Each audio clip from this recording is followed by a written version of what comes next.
আপনার ছাত্রদল কমিটি দেওয়া হয়েছে, তো এখানে অনেক ত্যাগী নেতাকর্মী দেখা গেছে পিছনে পড়ে গেছে। সামনে কাতার থেকে নেতৃত্ব দিয়েছে, কিন্তু আমরা সেই হিসেবে সামনে আমরা মূল্যায়ন পাই নাই। এবং এখানে দেখেছেন আপনারা কমিটিতে অনেকে ছাত্রলীগ যারা আছে তারাও কমিটিতে আসছে।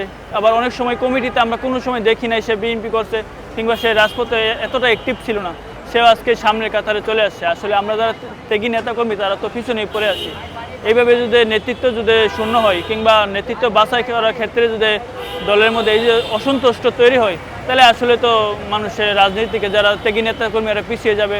রাজনীতি একটা সামনে কোনো সময় দল ক্ষমতা আবার যদি বিপদগ্রস্ত হয়, যারা ত্যাগী নেতাকর্মী এরাই দেখবেন কি পিছন থেকে আবার সামনে আসবে। যারা হাইব্রিড, যারা টাকার বিনিময়ে যারা ছাত্রলীগ থেকে উঠে এসে এই ছাত্র দলের কমিটি নিচ্ছে, তারা কিন্তু দেখবেন কি বিএনপি দুঃসময় আবার থাকবে না। তাই তেমন কিছু করার নাই, কিন্তু আমরা বলতেছি যে আগামীতে যে সময় কমিটিগুলো দেওয়া হোক, বাছাই করে নেতৃত্ব বাছাই করে যারা ত্যাগী নেতাকর্মী তাদেরকে যেন মূল্যায়ন করা হয়। আপনি দেখবেন যে কিছুদিন আগে নোয়াখালীতে একটা কমিটি দেওয়া হয়েছে যুবদলের কমিটি, সেখানেও দেখবেন যে খালেদা জিয়ার গাড়ি বহরে যারা হামলা করেছে তারা একজন কমিটিতে আসে। তারপরেও যদি কমিটি বিলুপ্ত করা দেওয়া হয়েছে, এই ধরনের কাজ এই ধরনেরভাবে কমিটি যাতে আর না হয়, সামনে যে সুন্দরভাবে ভালোভাবে যারা ত্যাগী নেতাকর্মী তাদেরকে যেন মূল্যায়ন করা হয়, এটাই আমার আসলে কথা।